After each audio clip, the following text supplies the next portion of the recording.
Hello everyone and welcome back to the part 2 of the series How to Become an Open-Minded Person.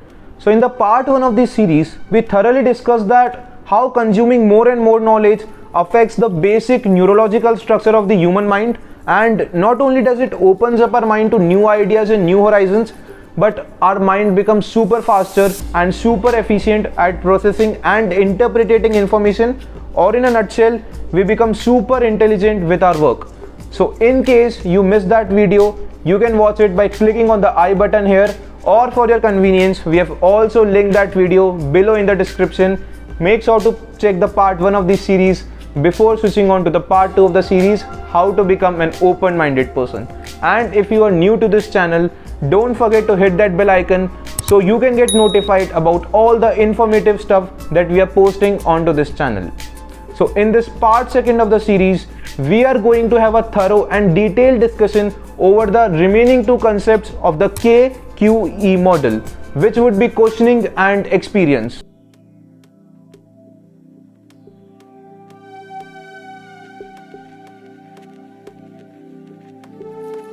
In the 19th century France, there was a French politician by the name Pierre-Marc Gaston, and I may be wrong at pronouncing his name, you can check it out at Google. But he said that the mind of a person can be best evaluated by his questions rather than his answers. And also, while researching for this video, I came across a very interesting publication by the Harvard Business Review, in which they talked about a very amazing experiment that was conducted with almost 200 clients. And the story of that experiment goes out as follows. Out of the total 200 clients, some were having children while others were not.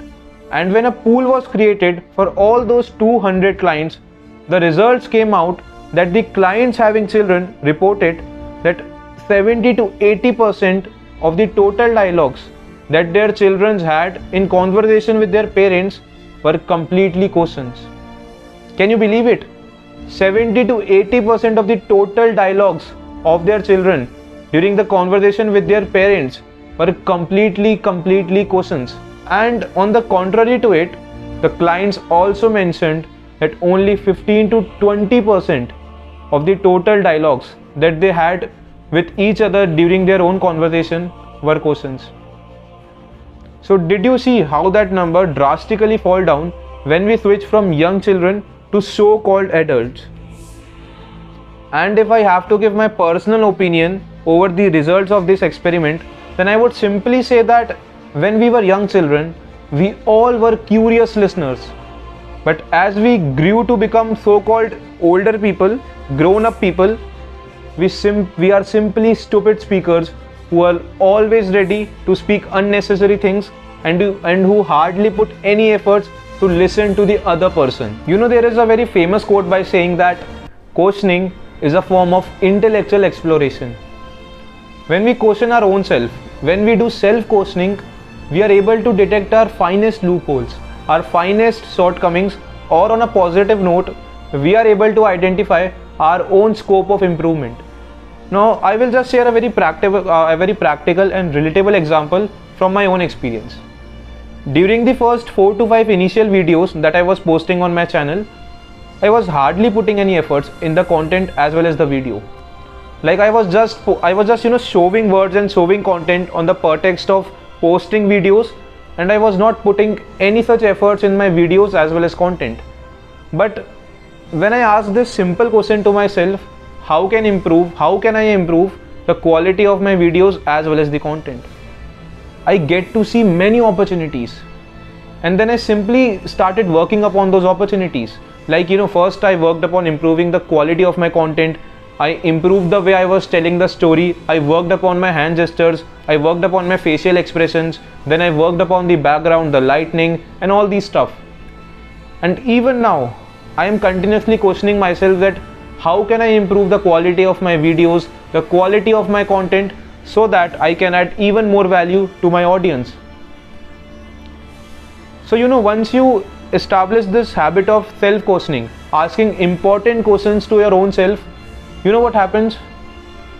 You became your own biggest critique. And once you become your own biggest critique, you eventually flush out all the preconceived and rigid notions from your mind. And once your mind becomes free of all those personal prejudices and biasness, then you are able to detect your finest mistakes, your finest loopholes in your work.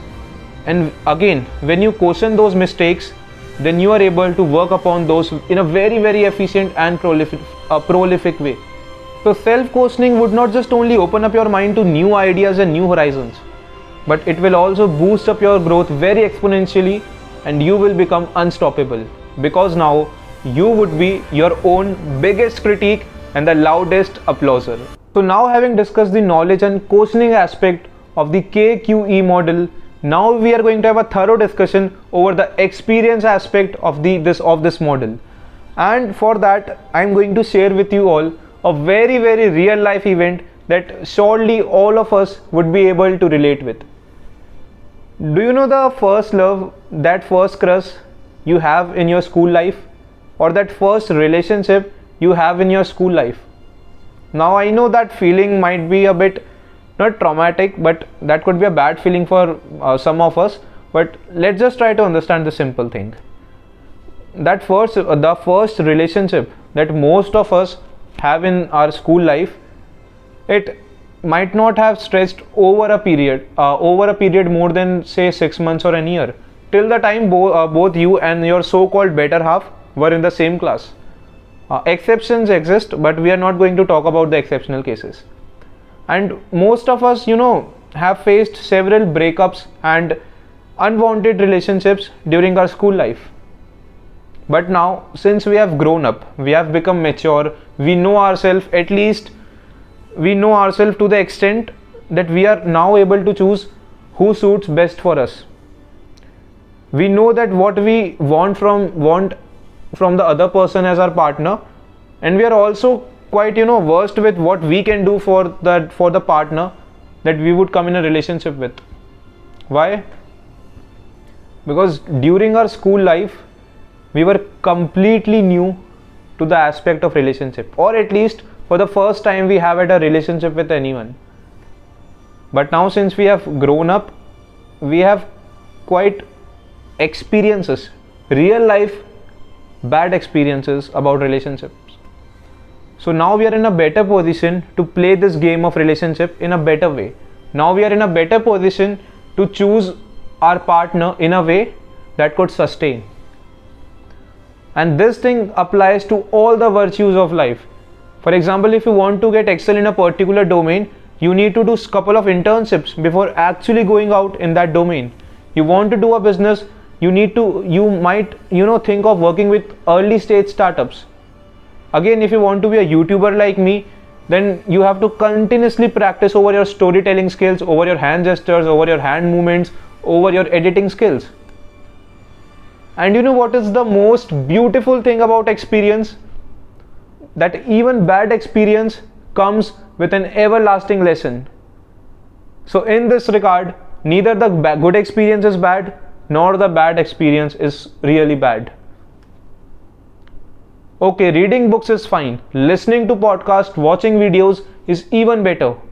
But in the quality of knowledge, the quality of some real life applications that you learn from a particular experience, they can't be valued. They always surpass the lessons that you learn from books or from the videos. It's similar like, for example, if you want to do swimming, you can't do it simply by watching videos, watching swimming tutorials or reading books. You have to go out in the pool, you have to practice swimming, you have to overcome your fear. Only then you can call yourself not perfect, but an excellent swimmer. Actually, experience is the most crucial element of the KQE model.